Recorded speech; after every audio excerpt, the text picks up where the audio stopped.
Hali gani mpenzi mtazamaji, karibu katika YouTube channel yetu. Karibu kupata exclusive interview mbalimbali za burudani na michezo kila wakati, muda wote, na kukaribisha kupata taarifa ambazo zinatufikia kutoka duniani kote. Tuna mengi ya kukujuza, kukwambia. Cha kufanya wewe ni kuendelea kusubscribe katika YouTube channel yetu. Hii ni Mangala News, moja ya YouTube bora kabisa inayokupa taarifa mbalimbali ndani ya masaa 24. Taarifa zetu zina ubora kwa 100% kabisa. Ungana nasi Mangala News kwa taarifa nyingi kabisa na zilizo bora duniani kote. Basi sisi tutakuletea update mbalimbali za burudani pamoja na michezo, mpenzi mtazamaji na mfuatiliaji wa YouTube channel yetu. Leo katika mitandao ya kijamii, mengi yakiwa yameandikwa, vingi vikizungumzwa, lakini ukweli ukoje? Mimi nimekuletea ukweli ama exclusive interview nzima ikieleza namna mchezaji wa klabu ya Simba, basi hapa namzungumzia Mkongo Elie Mpanzu, mmoja ya mchezaji bora kwa sasa ambaye anakipiga katika wekundu wa Msimbazi. Elie Mpanzu rasmi ameaga katika klabu ya Simba Sports Club, ama waajiri wake.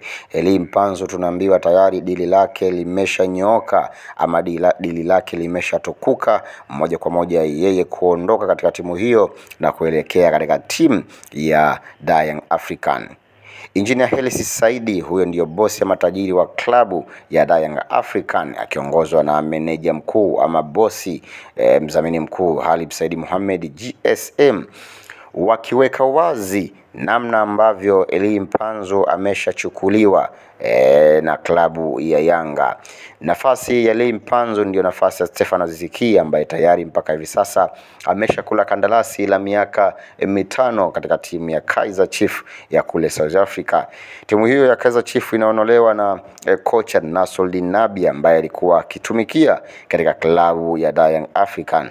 Tayari mambo yapo hadharani. Elie Mpanzu unaambiwa amewekewa milioni 500 ili mradi tu kuchomoka katika klabu ya Simba Sports Club. Uongozi wa Simba ukithibitisha namna mchezaji wao anavyoondoka mwishoni wa msimu huu kuelekea katika dirisha kubwa la usajili, taratibu zote zikiwa zimekamilika kwa Elie Mpanzu kuondoka katika klabu hiyo ya wekundu wa Msimbazi, kwa maana tayari Yanga washamalizana na Simba kuhusu Mpanzu. Unaambiwa milioni 500 kibindoni. Nani anakwenda kufaidika kati ya Young African ama Simba Sports Club, ambao wao wanavuna kitita cha pesa?